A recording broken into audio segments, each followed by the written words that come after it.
James and the Giant Peach. Chapter 7. The two women and the small boy stood absolutely still on the grass underneath the tree, gazing up at this extraordinary fruit.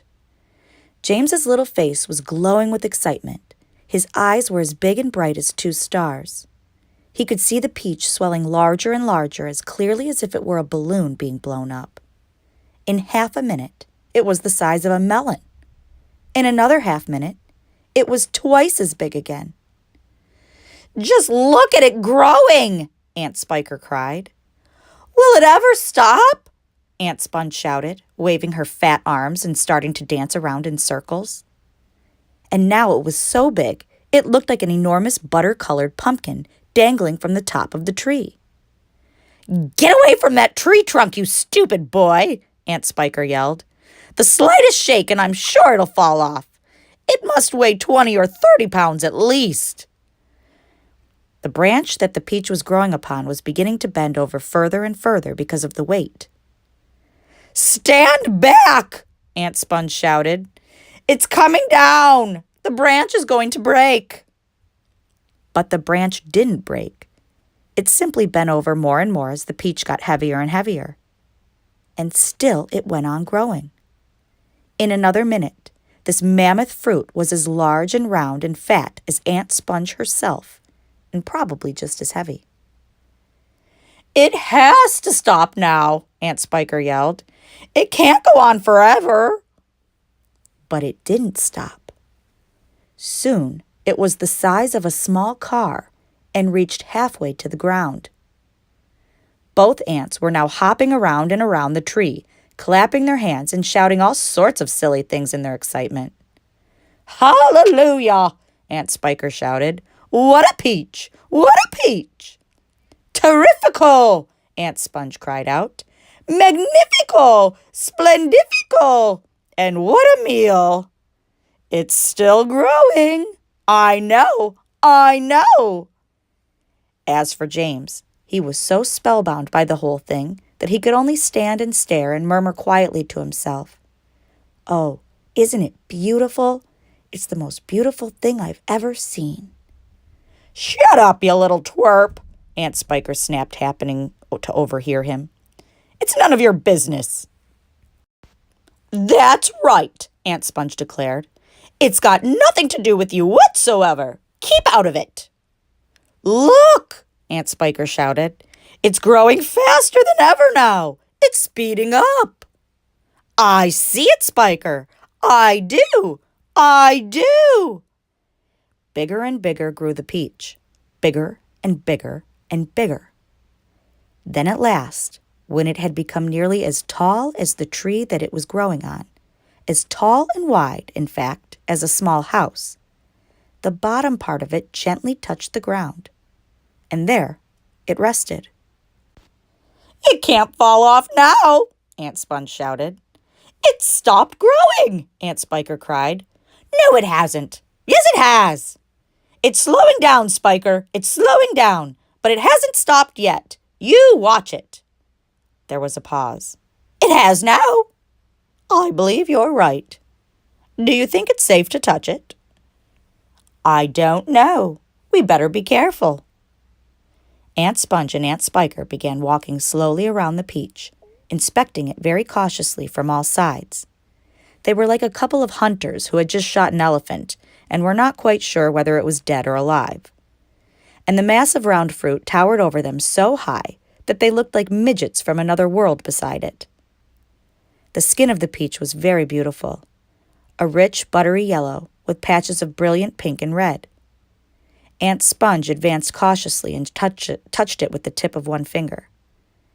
"It's ripe," she cried. "It's just perfect. Now see here, Spiker, why don't we go and get us a shovel right away and dig out a great big hunk of it for you and me to eat?" "No," Aunt Spiker said. "Not yet." "Why ever not?" "Because I say so." "But I can't wait to eat some," Aunt Sponge cried out. She was watering at the mouth now, and a thin trickle of spit was running down one side of her chin. My dear Sponge, Aunt Spiker said slowly, winking at her sister and smiling a sly, thin-lipped smile. There's a pile of money to be made out of this, if only we can handle it right. You wait and see. Chapter 8.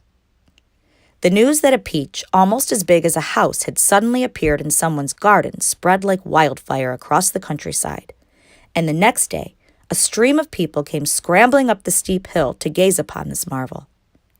Quickly, Aunt Sponge and Aunt Spiker called in carpenters and had them build a strong fence around the peach to save it from the crowd. And at the same time, these two crafty women stationed themselves at the front gate with a large bunch of tickets and started charging everyone for coming in.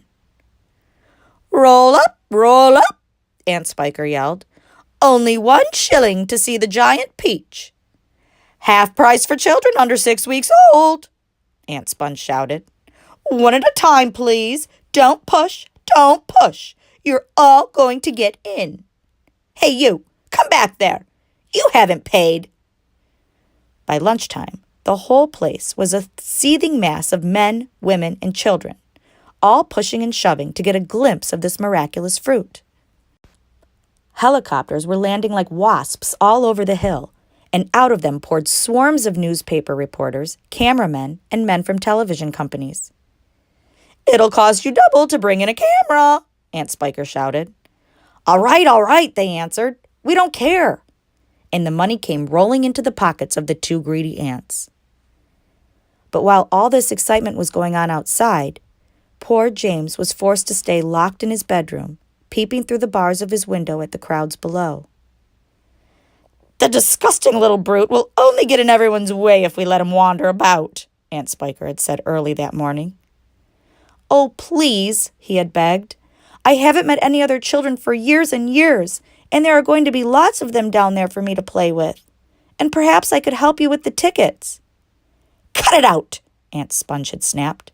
Your Aunt Spiker and I are about to become millionaires, and the last thing we want is the likes of you messing things up and getting in the way.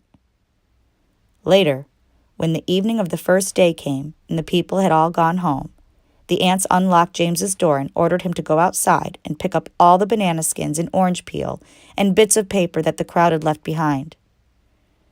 Could I please have something to eat first? He asked. I haven't eaten a thing all day. No, they shouted, kicking him out the door. We're too busy to make food. We're counting our money. But it's dark, cried James. Get out, they yelled, and stay out until you've cleaned up all the mess. The door slammed.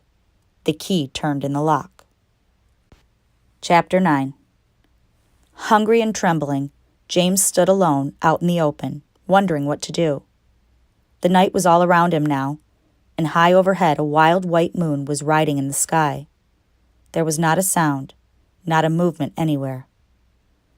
Most people, and especially small children, are often quite scared of being out of doors alone in the moonlight.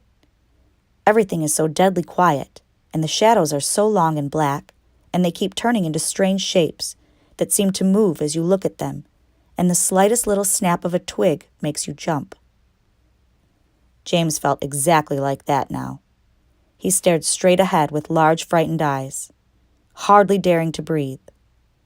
Not far away, in the middle of the garden, he could see the giant peach towering over everything else. Surely it was even bigger tonight than ever before? And what a dazzling sight it was. The moonlight was shining and glinting on its great curving sides, turning them to crystal and silver. It looked like a tremendous silver ball lying there in the grass, silent, mysterious, and wonderful. And then all at once, little shivers of excitement started running over the skin on James's back. Something else, he told himself, something stranger than ever this time, is about to happen to me again soon. He was sure of it. He could feel it coming. He looked around him, wondering what on earth it was going to be. The garden lay soft and silver in the moonlight. The grass was wet with dew, and a million dewdrops were sparkling and twinkling like diamonds around his feet. And now suddenly, the whole place, the whole garden, seemed to be alive with magic.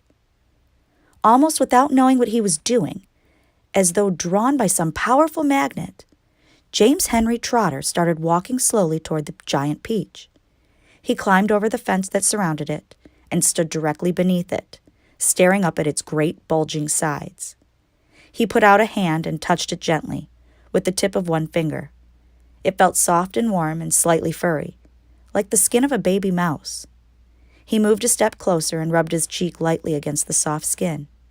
And then suddenly, while he was doing this, he happened to notice that right beside him and below him, close to the ground, there was a hole in the side of the peach.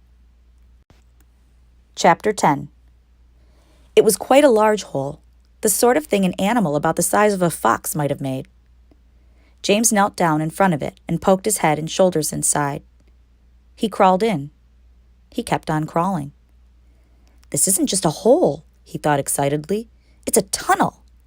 The tunnel was damp and murky, and all around him there was the curious bittersweet smell of fresh peach. The floor was soggy under his knees. The walls were wet and sticky. The peach juice was dripping from the ceiling. James opened his mouth and caught some of it on his tongue. It tasted delicious. He was crawling uphill now, as though the tunnel were leading straight toward the very center of the gigantic fruit. Every few seconds he paused and took a bite out of the wall.